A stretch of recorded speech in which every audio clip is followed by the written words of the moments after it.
সম্প্রতি তিনি বিমানবন্দরে এমন নতুন কিছু নিয়ম করেছে যাতে যাত্রীরা অনেক খুশি হয়ে গিয়েছে।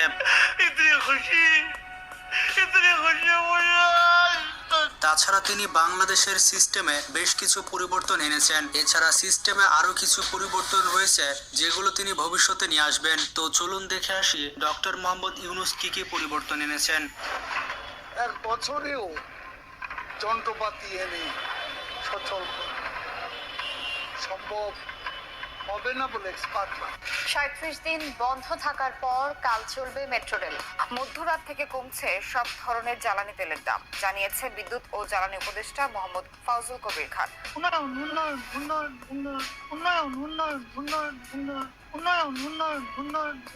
তার আগে ডক্টর মোহাম্মদ ইউনূসকে যারা পছন্দ করেন তারা ভিডিওটিতে একটি লাইক দিয়ে দিন আর চ্যানেলটি সাবস্ক্রাইব করে ফেলুন। বন্ধুরা, বাংলাদেশের প্রবাসীরা মনের আনন্দে দেশের উদ্দেশ্যে পাড়ি দিলেও যখন তারা বিমানবন্দরে পৌঁছায় তখন বাংলাদেশের কাস্টম অফিসারদের কাছ থেকে অনেক হয়রানির শিকার হয়। এই সকল প্রবাসীদের অনেক খারাপ সিচুয়েশনে পড়তে হতো। তার মধ্যে একটা ছিল লাগেজ সময় মতো না পাওয়া। এছাড়াও লাগেজ চুরি কিংবা লাগেজ কাটা তো রয়েছে। যদিও লাগেজ কাটা কিংবা লাগেজ চুরির ঘটনাগুলোতে বিমানবন্দরে যারা লোডেড মানে যারা মালামাল খালাস করে তাদেরকে পকেট ছাড়া পোশাক পরিধান করার নিয়ম করা হয়েছিল। মানে তাদের পোশাকে কোনো পকেট থাকবে না। কিন্তু তারপরও সেটার সন্তোষজনক সমাধান আসেনি। যদিও লাগেজ নিয়ে মিথ্যা কথা বললে যাত্রীদেরকে 50,000 টাকা থেকে 1 লক্ষ টাকা পর্যন্ত জরিমানা দিতে হবে। এই আইনের আওতায় নানা রকম ডিস্টার্ব করা হতো বিভিন্ন রকমের যাত্রীদের। কিন্তু এখন সেবার মানের যে সকল পরিবর্তন এসেছে তার মধ্যে উল্লেখযোগ্য হলো বিনা কারণে লাগেজ ভাঙলে বা কোনো কিছু চুরি হলে কর্মীদের বেতন থেকে সেই টাকা কাটা হবে। মিডিয়া রিপোর্টস থেকে জানা গিয়েছে যাত্রী সেবাতে আরো কিছু ইন্টারেস্টিং চেঞ্জেস এসেছে।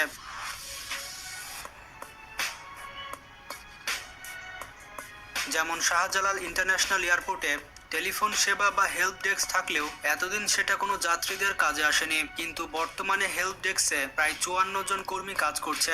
এছাড়া আরেকটি মজার বিষয় হচ্ছে এয়ারপোর্টে ফ্রি ওয়াইফাইও ইউজ করা যাবে। তবে এই ফ্রি ওয়াইফাই সেবাটা লিমিটেড টাইমের জন্য অর্থাৎ 1 ঘন্টার জন্য ইউজ করা যাবে। এছাড়া বিমানবন্দরে পৌঁছে যেন প্রবাসীরা বা অন্যান্য যাত্রীরা কোনো রকম ঝামেলা ছাড়া যেন স্বজনদের সাথে যোগাযোগ করতে পারে সেজন্য 10টি টেলিফোন বুথ রাখা হয়েছে, যেখান থেকে বিনামূল্যে আত্মীয় স্বজনদের সাথে ইমার্জেন্সি বেসিসে যোগাযোগ করা যাবে।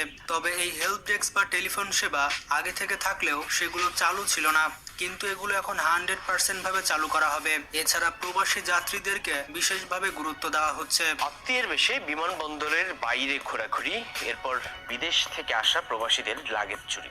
ঢাকার বিমানবন্দরে যাত্রীদের লাগেজ কেটে মোবাইল ফোন ও ঘড়ি সহ মূল্যবান সামগ্রী চুরির অভিযোগ চলছে। এছাড়া সবাই যে বিষয়টা অ্যাপ্রিসিয়েট করছে সেটা হলো ডক্টর ইউনূস এগুলো কিন্তু ঢাকঢোল পিটিয়ে প্রচার করেনি।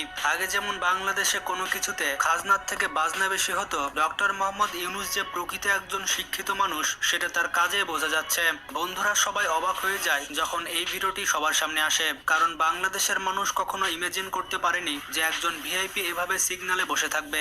ডক্টর মোহাম্মদ ইউনূস তার মার্সিডিজ S600 গার্ড গাড়িটি নিয়ে এভাবে সিগন্যালে দাঁড়িয়েছিল। মোহাম্মদ ইউনূস প্রধান উপদেষ্টা হওয়া সত্ত্বেও তিনি সিগন্যালে তার গাড়ি নিয়ে বসেছিলেন। এটা কিন্তু একটি নজিরবিহীন দৃশ্য।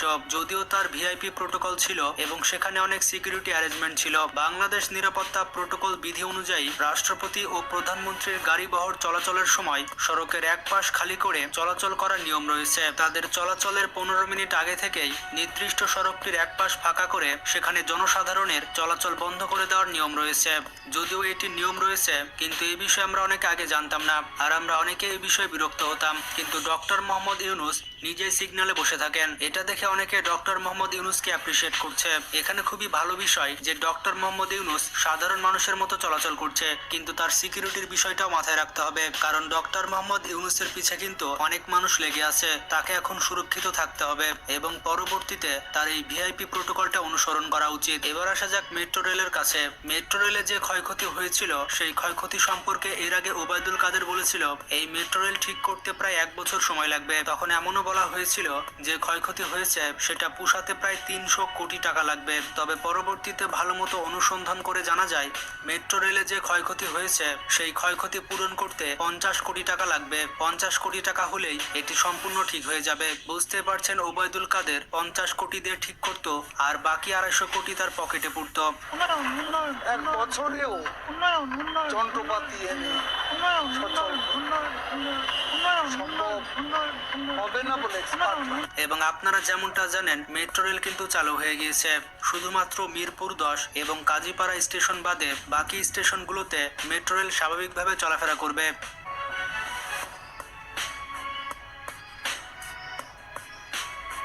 এবার আসা যাক ইলিশ মাছের কাছে। পুরো পৃথিবীতে যে পরিমাণ ইলিশ উৎপাদন হয় তার মধ্যে 75%ই বাংলাদেশ উৎপাদন হয়।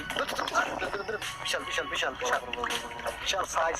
বাংলাদেশের মানুষেরা ইলিশ সহজে খেতে পারে না, সেখানে শেখ হাসিনা এই ইলিশগুলো দাদাবাবুদের পাঠাতেন। ইলিশের অনেক বেশি দাম হওয়ার কারণে সাধারণ মানুষ এটা ছুঁয়ে দেখতে পারতো না। অন্তর্বর্তী সরকারের পানি ও মৎস্য উপদেষ্টা ফরিদা আক্তার বলেছিলেন দেশের মানুষ ইলিশ পাবে না আর বিদেশে রপ্তানি হবে, এটা তো হতে পারে না।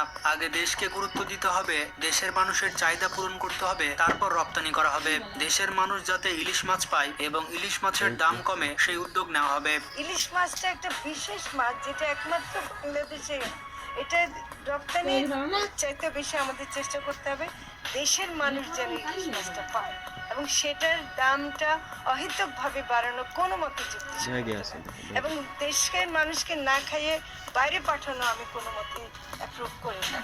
এদিকে স্বরাষ্ট্র উপদেষ্টা থাকা অবস্থায় এম শাখাওয়াত হোসেন বলেছিলেন মিডিয়া চাটুকারিতা করলে মিডিয়াকে শেষ করে ফেলা হবে। তিনি বলেছিলেন যখন আন্দোলন পরিস্থিতি ছিল, চারিদিকের অবস্থা খারাপ ছিল, তখন বাংলাদেশের মিডিয়া বলছিল যে সবকিছু ঠিক আছে, তারা যেন সরকারের সুরে সুর মিলাচ্ছিল। তিনি বলেছিলেন এমন চাটুকারিতা করলে পরবর্তীতে সেই চ্যানেল ব্যান করে দেওয়া হবে।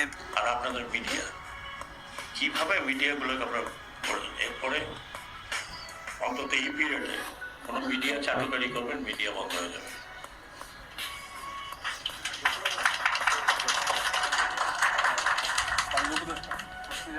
এক মিনিট, আমি আবার বলি, চাটুকারি মিডিয়া হবে, বন্ধ করে দেবো।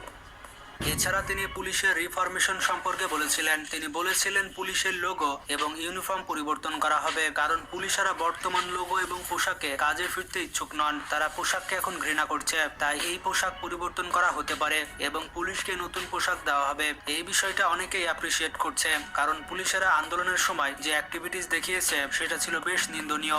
তাদের পোশাক যদি পরিবর্তন করা না হয় তাহলে মানুষের মধ্যে তাদের যে অ্যাকসেপ্টেন্স রয়েছে সেটা ফেরানো অনেক কঠিন হয়ে যাবে। এছাড়া ইন্টারনেট উপদেষ্টা নাহিদ ইসলাম বলেছেন ইন্টারনেট যখন তখন বন্ধ হবে না আর ইন্টারনেটের স্পিড কখনোই সীমিত করা হবে না, কারণ ইন্টারনেট হচ্ছে মানবাধিকারের মতো একটা বিষয়। আন্দোলনের সময় যারা ইন্টারনেটের স্পিড কমিয়ে দিয়েছিল তাদেরকে বিচারের আওতায় নিয়ে আসা হবে। তো সব মিলিয়ে বাংলাদেশে ছোটখাটো কিছু পরিবর্তন হচ্ছে, আস্তে আস্তে এই পরিবর্তনগুলো বিশাল রূপ নেবে। অন্তর্বর্তী সরকার সামনে আরো বেশ কিছু পরিবর্তন করতে চলেছে। তো ভিডিওটি কেমন লাগলো সেটি কমেন্ট করে জানান। ভালো লাগলে বন্ধুদের সাথে শেয়ার করতে পারেন। ভালো থাকবেন, টেক কেয়ার।